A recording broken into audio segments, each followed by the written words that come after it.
Solo hay un sentimiento común a cualquier persona de cualquier época y civilización: la conmoción que provoca la presencia cotidiana de la muerte en el día a día.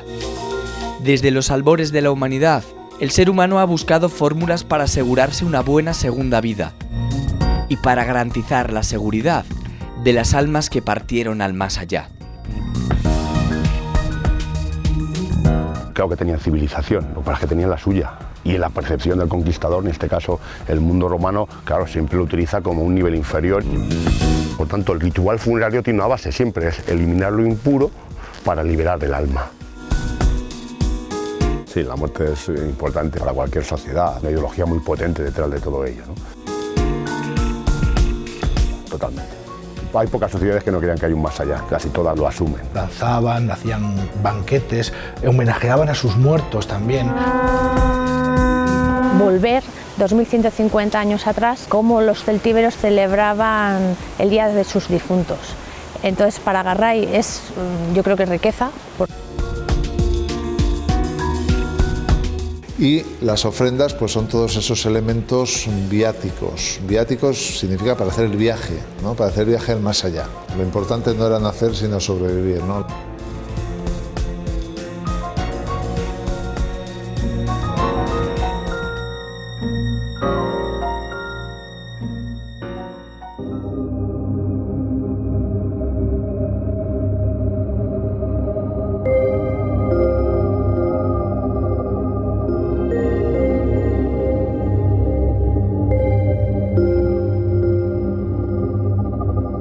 Según el último informe demográfico de las Naciones Unidas, en el planeta Tierra hay 7.350 millones de personas, cada una con su cultura interna, código de creencias y vivencias propias.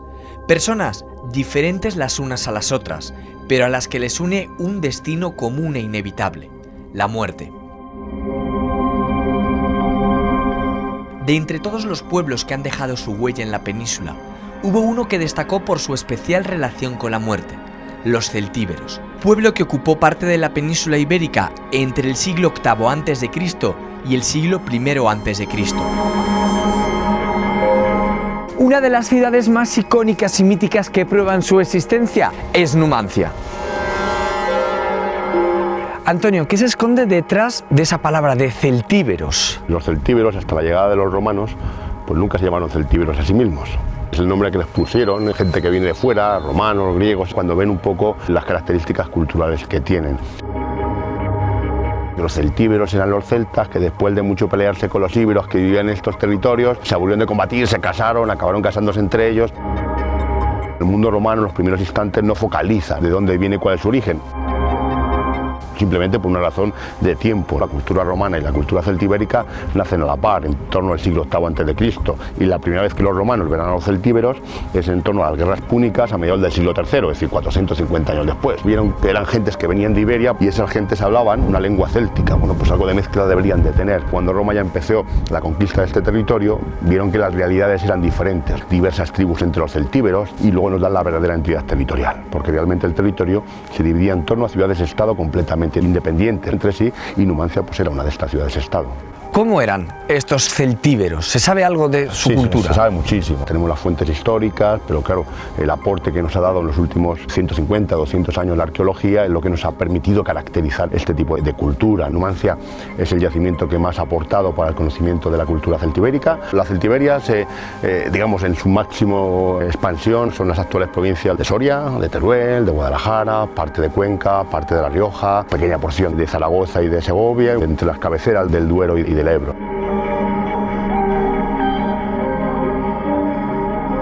¿Eran ciudades grandes, pequeños poblados? Hay de todo.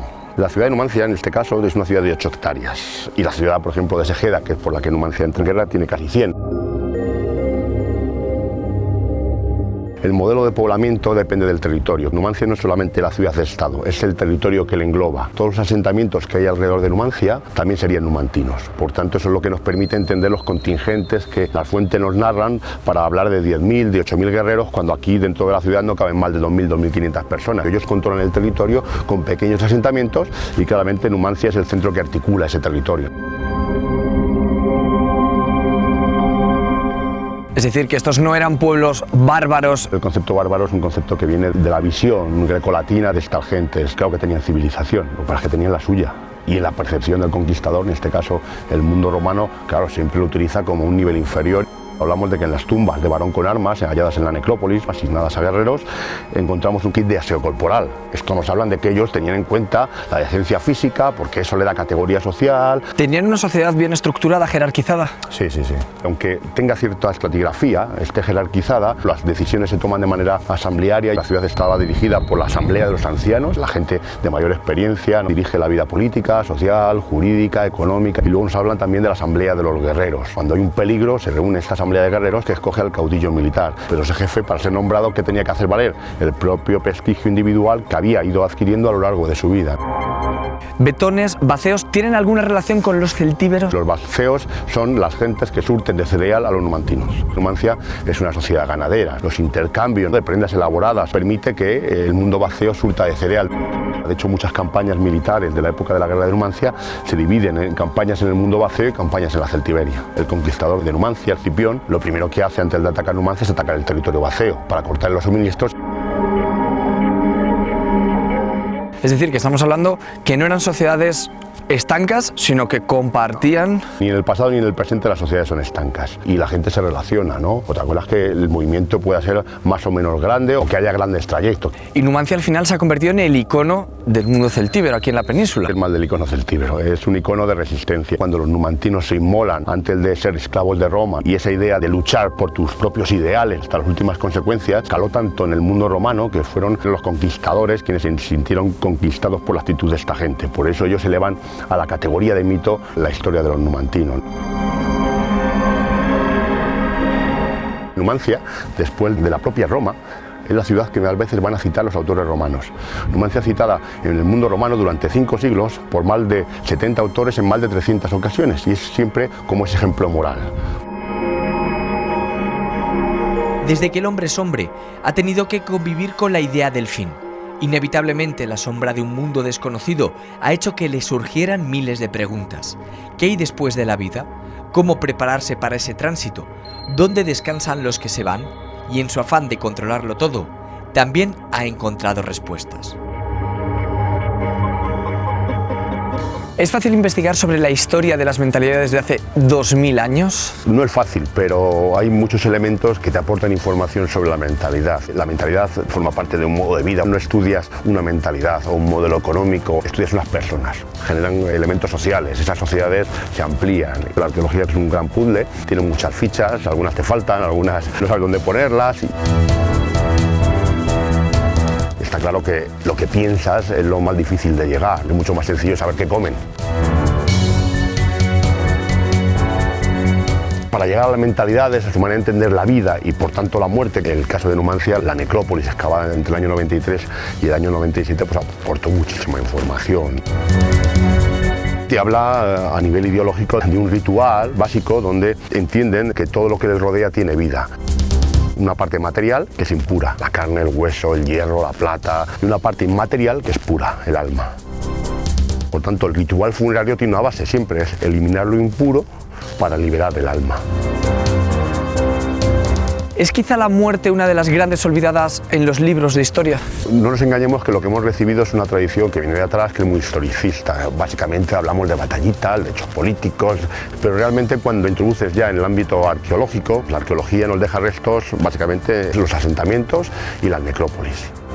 En el caso de Numancia, el tema de la necrópolis, el mundo de los muertos, lo tenemos muy accesible. No solamente sobre cuál era su ritual, el ritual de la muerte natural es el de la incineración. El individuo se pone encima de la pira con los atributos que le caracterizan en vida y lo que hacen es eliminar lo impuro para que las almas, conjuntos y esos atributos vayan al más allá. se machaca, se rompe todo intencionadamente, es decir, yo al doblar la espada estoy matándola ritualmente y esto se introduce en un hoyo excavado previamente en la necrópolis y muchas veces queda señalizado con una estela. Pues lo que estamos haciendo es enterrarlo para que de esa manera el alma ya vuele y se pueda llevar al más allá. Hay deidades, la Madre Tierra, que cabalga para mostrar el alma hacia ese horizonte celestial. La muerte también sirve para aprender esa historia. Sí, claro. Cuando tú encuentras una tumba, tú estás enterrando una persona y eso nos habla de la persona. Pero además, por ejemplo, esos restos óseos, yo puedo saber la edad, si es hombre o mujer, y yo puedo incluso hablar de su dieta. Ya voy sumando más información, ya le voy poniendo otras piezas al puzzle. O la cantidad de bronce o de hierro que amortiza cada tumba. Me hablará de categorías sociales. Bueno, y esto me permite ir ampliando, ¿no? por esos conjuntos cerrados.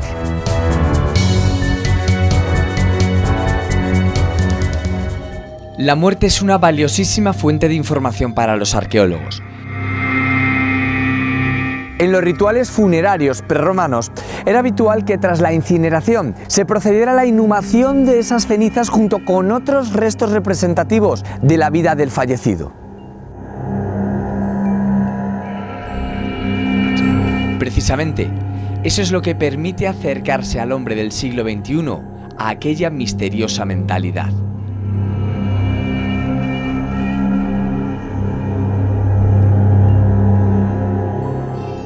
Carlos, ¿qué es exactamente un ajuar? Nosotros diferenciamos entre ajuar y ofrenda. Son los elementos que encontramos acompañando al muerto. Vamos a tener unos restos mínimos de huesos alterados, termoalterados, ¿no? Y eso normalmente se encierra en una urna cineraria y junto a esa urna cineraria aparecen toda una serie de objetos. Los ajuares serían las pertenencias personales. Son los elementos que identifican el estatus, la persona social, etcétera, y que son propiedad, pero además tienen un carácter simbólico que identifican si es hombre, mujer, niño. Y las ofrendas pues son todos esos elementos viáticos. Viáticos significa para hacer el viaje, ¿no? Para hacer el viaje al más allá. Son ofrendas, todas estas vasijas, que no son de adorno, son contenedores de comida y bebida para hacer ese viaje al más allá. Entonces nosotros, bueno, a través del análisis de residuos también pues estamos reconstruyendo qué tipos de alimentos se ofrecían en esas vasijas, ¿no? Y eso son propiamente las ofrendas. ¿Siempre hay ofrenda y ajuar? Casi siempre, aunque también depende del estatus social. Hay lo que llamamos tumbas pobres que tienen el paquete de huesos, a veces ni tan siquiera recogidos en una urna, en el suelo abierto en un hoyo y no hay nada más. En este cementerio de Pintia estamos encontrando un nivel de riqueza importante. Son muy poquitas las tumbas pobres, casi siempre tienen algún elemento. Hay un sistema muy sencillo de establecer el rango social, que es a través del número de objetos por tumba. Las tumbas más pobres pues tienen 3, 5, 6 y luego las que tienen ya un estándar más elevado pues alcanzan los 25 o incluso esta niña que tengo aquí a mi espalda de unos 13 años, 114 piezas. ¿Qué acompañaba a esta niña de 13 años en su tumba?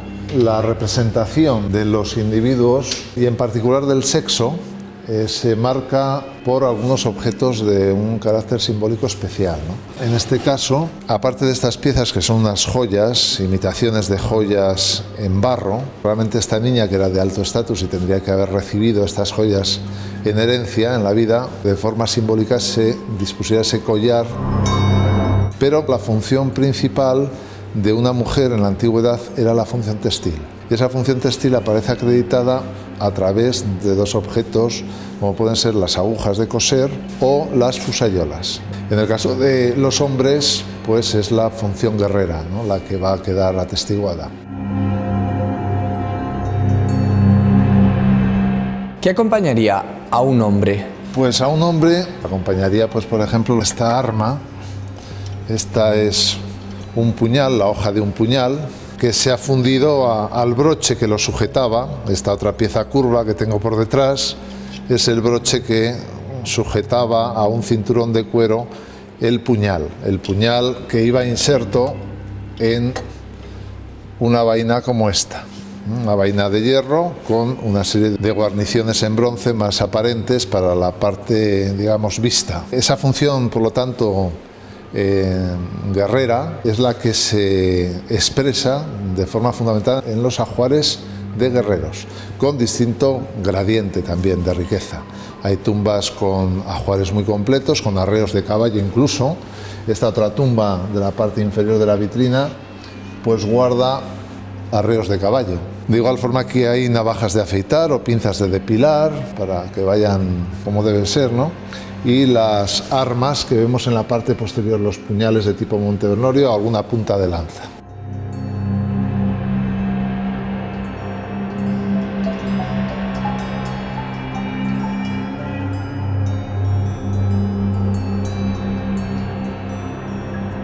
Miles de líneas se han escrito sobre un pueblo guerrero y valiente que se agrupaba, según las crónicas, en diferentes tribus o agrupaciones, pero todas con un denominador común: la bravura. Precisamente esa condición belicosa les unió a la muerte de una manera vital. Pero ¿hasta qué punto era importante la muerte? ¿Cómo condicionaba la vida? ¿Qué esfera del día a día ocupaba? ¿Realmente la muerte era importante para las personas que habitaron Numancia? Sí, la muerte es importante para cualquier sociedad, una ideología muy potente detrás de todo ello, ¿no? Inquietud, ¿no? Tú tienes tu ideología, te la puedes entender, la asumes, pero bueno, nunca sabes qué va más allá. Para ellos la muerte era un simple tránsito. La idea es que hay un más allá porque tú cuando entierras a alguien con una ideología concreta, claramente estás asumiendo esa ideología y por tanto pues simplemente es un tránsito. También es importante la muerte para ellos, que los numantinos se inmolan, ¿no? Se suicidan antes de ser esclavos de Roma. Entienden que seguramente la libertad la mantuvieron en ese más allá.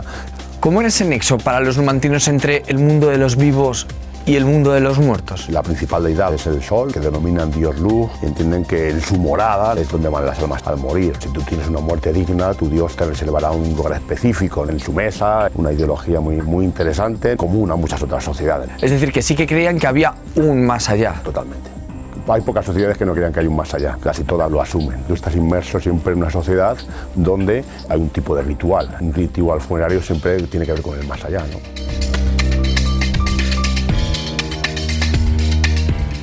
Para los numantinos, un muerto, ¿qué era? ¿Seguía viviendo? ¿Desaparecía? Tienen que guardar relación porque, por ejemplo, en muchas necrópolis, incluida la de Numancia, se han encontrado ofrendas para acompañarle en ese tránsito al más allá. Donde queda su ideología de la muerte es en leyendas, en los mitos, que nos narran las cerámicas, que narraban las abuelas, esa persona que aportó algo a su sociedad, esa abuela que fue una referencia para todos sus hijos e hijas, pues seguramente queda en la ideología. Incluso ese Samaín, ¿no? Esa idea de la unión del mundo de los vivos con el mundo de los muertos. El final del verano, el inicio del año, por tanto es un lugar mágico donde se quita la frontera del tiempo, desaparece la frontera de los vivos y los muertos y por tanto se pueden comunicar.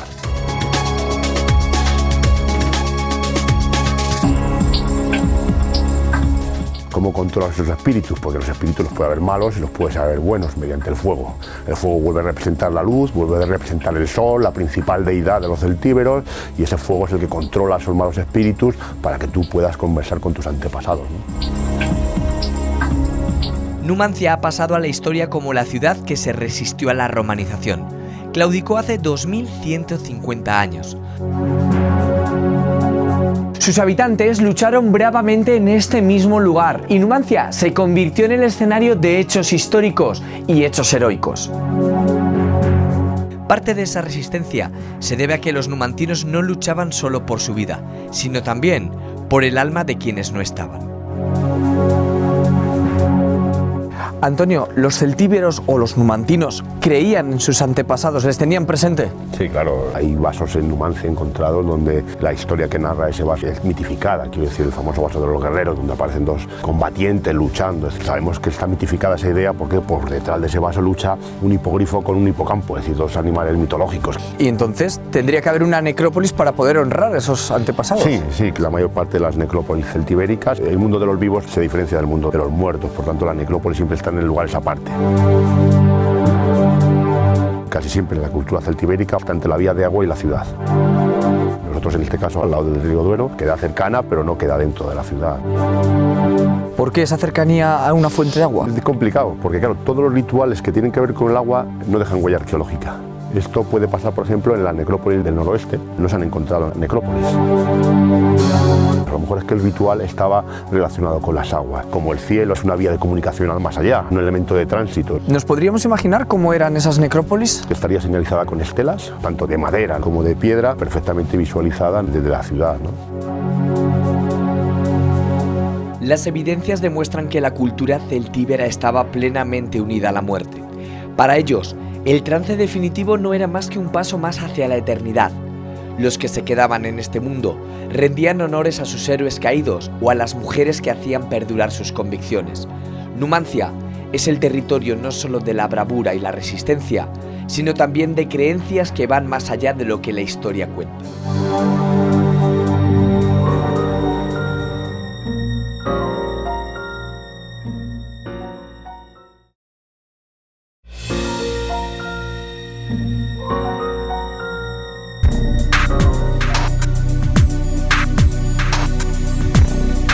Hace 2150 años Numancia cayó bajo el empuje romano. Aquella mítica ciudad pasó a convertirse en una más de aquel imperio que parecía que jamás tendría fin. Pero aquella no fue una derrota cualquiera. Del fuego y las cenizas brotó un espíritu que ha perdurado en el tiempo. Además de lucha y resistencia, el pueblo celtíbero mantuvo una muy estrecha relación con la muerte, un vínculo que ha llegado a nuestros días. Los cementerios son esa puerta abierta a una forma de pensar y vivir que es común a todos los seres humanos. En Numancia la necrópolis es invisible en el paisaje. Las campañas de excavación y sobre todo el propio paso del tiempo hicieron que desapareciera.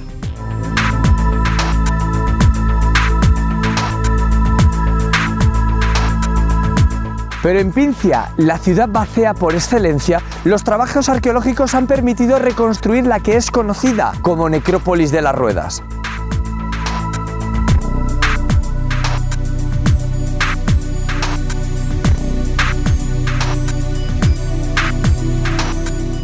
Y a los niños también les acompañaba esas ofrendas, esos ajuares.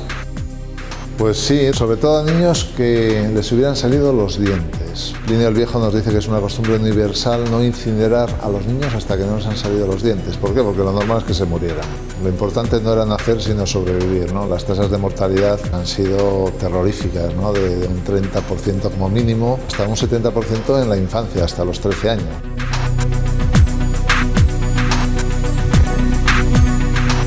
Los niños que morían sin que les hubieran salido los dientes se les inhumaba debajo de los suelos de las casas y no tienen ningún tipo de ajuar de acompañamiento.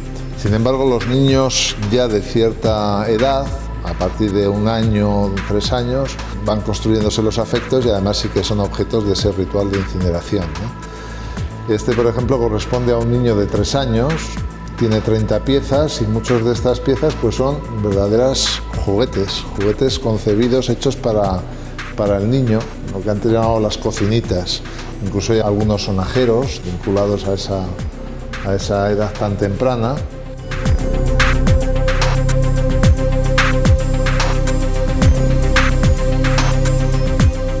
Y ya curiosamente a partir de los 7 años tendríamos esta otra tumba, que es la 127, corresponde a una niña en la que bueno, pues ya la función textil queda manifiesta a través de la inclusión de esa aguja de coser y en la que bueno, pues destaca también una pieza muy singular que es este huevo pintado, seguramente pues con un sentido de regeneración, ¿no? de vuelta a la vida. Un huevo de oca pintado con óxido de manganeso y óxido de hierro que es pues, prácticamente milagroso que se haya conservado después de 2100 años. También incluye sonajeros, como los que hemos visto, vinculados a la infancia, y un número muy elevado de canicas de juego probablemente, en cerámica o en piedra.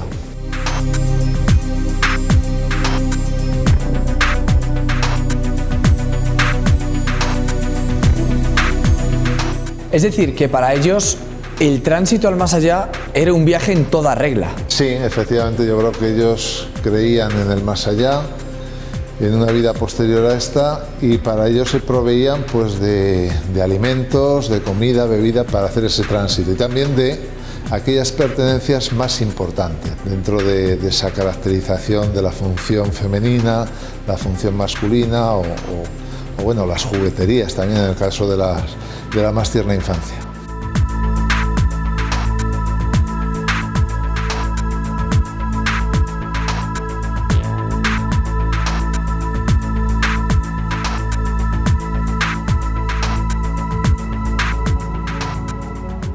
Los celtíberos tenían la certeza de que la esfera de los muertos estaba conectada con la esfera de los vivos en todo momento, pero que ese vínculo alcanzaba en un momento concreto del año su máxima fortaleza. Era el momento en el que los muertos regresaban a casa. Era el momento de celebrar el Samaín.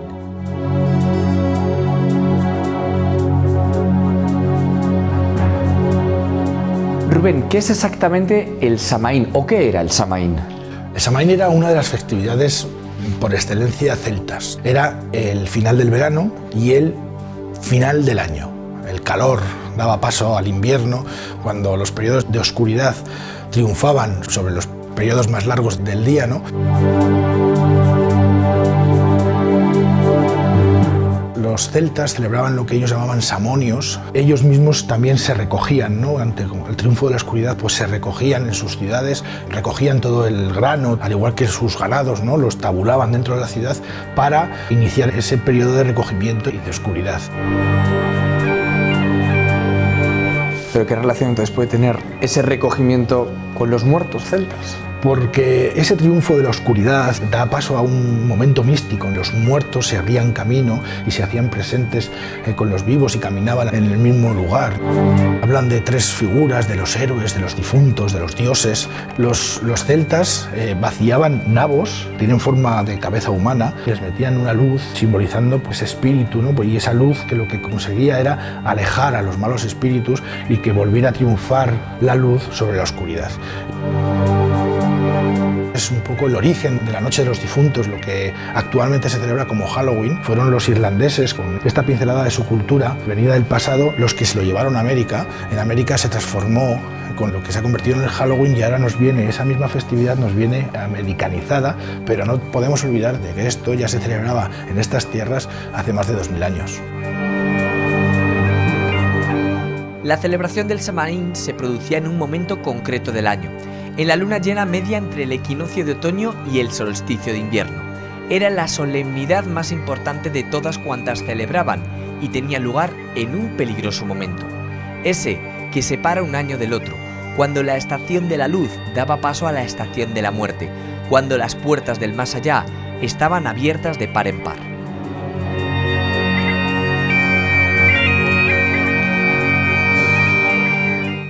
Ese posible retorno de los muertos y la creencia de una vida más allá de la muerte condicionó también los rituales funerarios de los celtíberos en general y de los numantinos en particular. No era simplemente una cremación, implicaba mucho más. Cada persona debía de llevar su propio ajuar al más allá, pero tan importante era el que lo acompañaba como el cómo realizaba ese viaje. Existían diferentes y sorprendentes ceremoniales.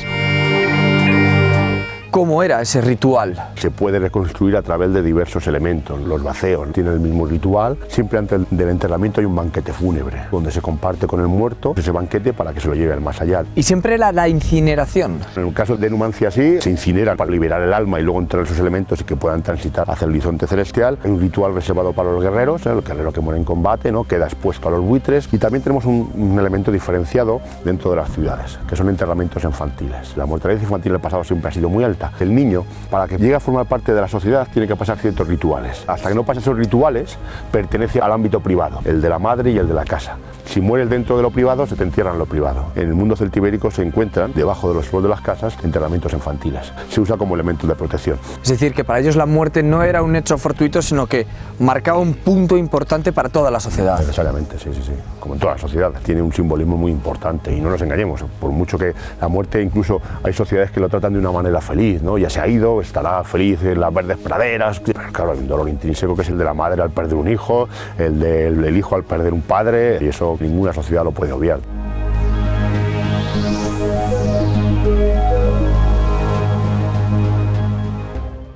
Líderes, soldados, bebés, todos tenían su ritual funerario. Pero la mujer, ¿qué posición ocupaba en la muerte y en la vida? Los historiadores coinciden en que las celtíberas gozaban de un mayor estatus que las mujeres romanas o griegas. Pero exactamente, ¿quiénes eran? ¿Cuáles eran sus atribuciones en la vida y en la muerte? Nosotras, las mujeres, nos ocupábamos de las tareas del hogar. En nuestros hogares hemos contado desde siempre a los jóvenes las hazañas de los grandes guerreros antepasados, transmitiéndoles la idea de que la mejor forma de alcanzar prestigio y riqueza era hacer la guerra. Antonio, ¿qué papel jugaba en la sociedad la mujer celtíbera? Tenemos varias referencias. En la necrópolis numantina, las tumbas que le damos un matiz femenino muestran bastante categoría de riqueza, nos habla de cierta consideración. El historiador romano Salustio dice que las ancianas y las madres narraban a sus jóvenes, cuando se preparaban para ir a la batalla y a los saqueos, narraban las hazañas de sus antepasados. La base ideológica del pueblo, la educación, la coherencia al grupo, que es la mujer. En ella reside esa ideología y eso es un papel fundamental.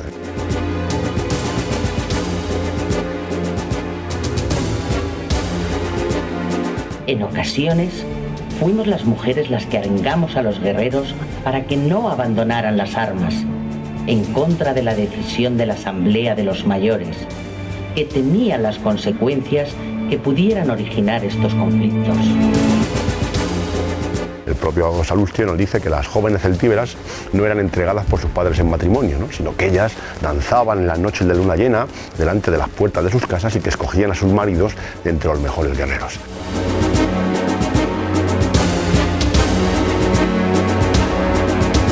Esto es singular, es decir, que no refleja nuestra sociedad patriarcal. Quiero decir, nuestro modelo es el patriarcal romano, ¿no?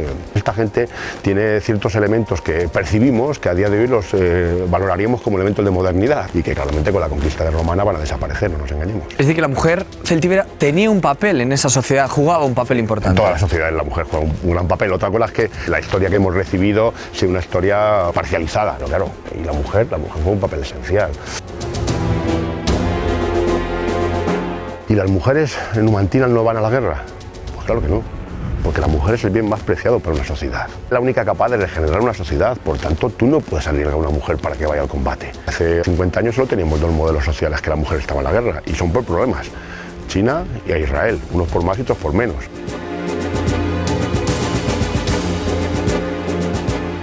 En cuanto al ritual funerario, ¿tenía algo especial o era tratada como cualquier otro ciudadano? El ritual es ideológico. La eliminación de lo impuro, la elevación del alma al más allá, por tanto, forman parte de esa ideología común. Es cierto que hay un caso donde el ritual es diferente, con el mismo principio, el de eliminar lo impuro. El guerrero tiene una ideología donde entiende que la muerte es digna, solo se encuentra en el campo de batalla, por tanto el espacio del campo de batalla es sagrado para ellos, muere en combate, queda tendido en el campo de batalla y lo que permiten es que sea devorado por las aves, por los buitres fundamentalmente. El alma entienden que tiene que ir a la principal deidad de los celtíberos, que es el sol. Entonces el buitre al comer la carne asimila el alma y al alzar el vuelo el alma va directamente al más allá. Por tanto es un ritual solo reservado para estos guerreros muertos en combate.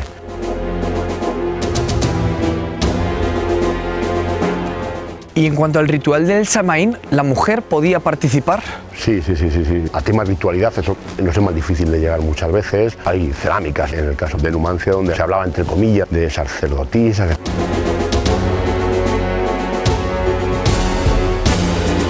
Cubrirían ciertos espectros de los rituales, ¿no? Al igual que sabemos que hay hombres que hacen sacrificios, no hablaríamos de druidas, pero sí de sacerdotes. La mujer seguramente en algunos de esos rituales jugaba un papel muy importante.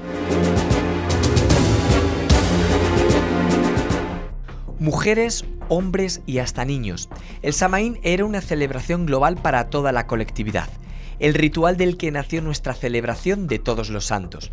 Si para los cristianos es el momento de recordar y rezar por su salvación, en el mundo celtíbero era para poder conocer cómo actuar.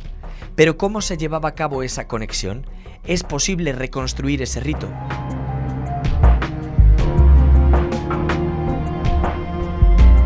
¿Ese ritual se sabe en qué consistía? Las noches de plenilunio del solsticio de invierno realizaban unas hogueras, su máxima deidad, que es el dios Lugh, danzaban, hacían banquetes, homenajeaban a sus muertos también.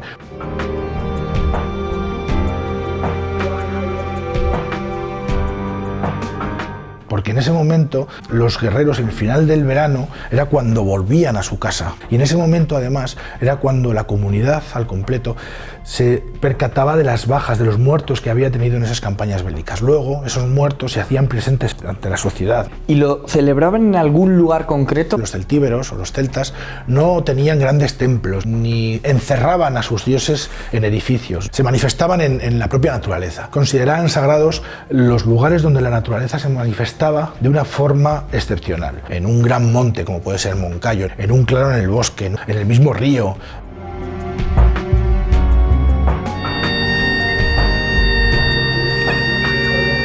Y eso es lo que queremos hacer en el Samaín de hoy, ¿no? Recordar a esos viejos héroes de Numancia, y no tan antiguos. Tiene 3 sedes, por decir así. Una es el propio yacimiento, en el cual un gaitero toca el himno de Samaín, la canción Amazing Grace, que es tocada sistemáticamente en muchos de los funerales de irlandeses.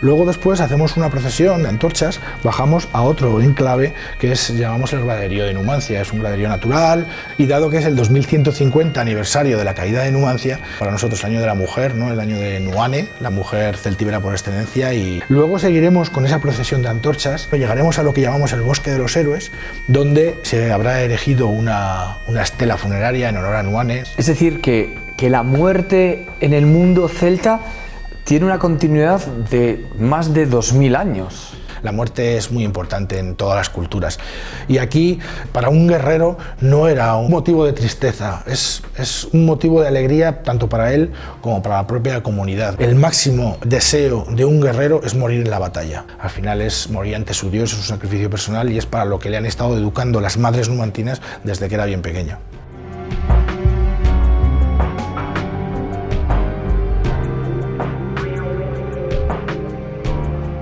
Aquellos rituales que los habitantes de este lugar celebraban hace más de 2000 años no desaparecieron con la romanización de aquel pueblo bárbaro, ni siquiera con la llegada de los musulmanes o de los cristianos.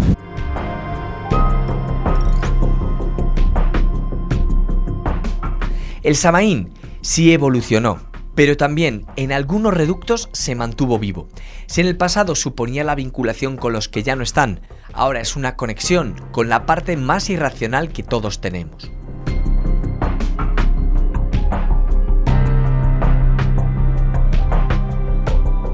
María José, ¿qué supone para una localidad como Garray revivir un ritual como el Samaín? Volver 2150 años atrás, cómo los celtíberos celebraban el Día de sus difuntos.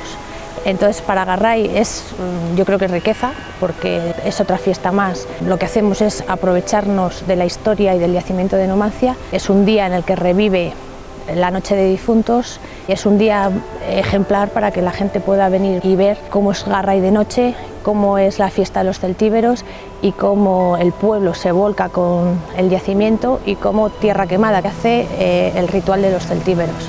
La gente participa, la gente de Garray toma parte de su pasado.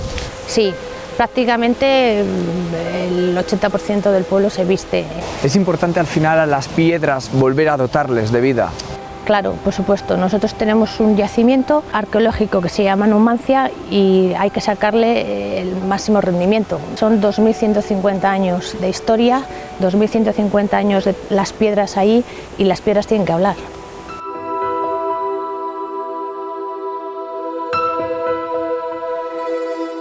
Un año más llega el momento de celebrar el cambio de año, pero con él llega el temible instante en el que las puertas del inframundo se abren. Por ese invisible dintel atraviesan los buenos y los malos espíritus. En pleno siglo XXI, las flores en los cementerios o los disfraces de Halloween quizá no nos dejen ver la importancia de un momento que ha sobrevivido no solo al paso del tiempo, sino también a la propia muerte.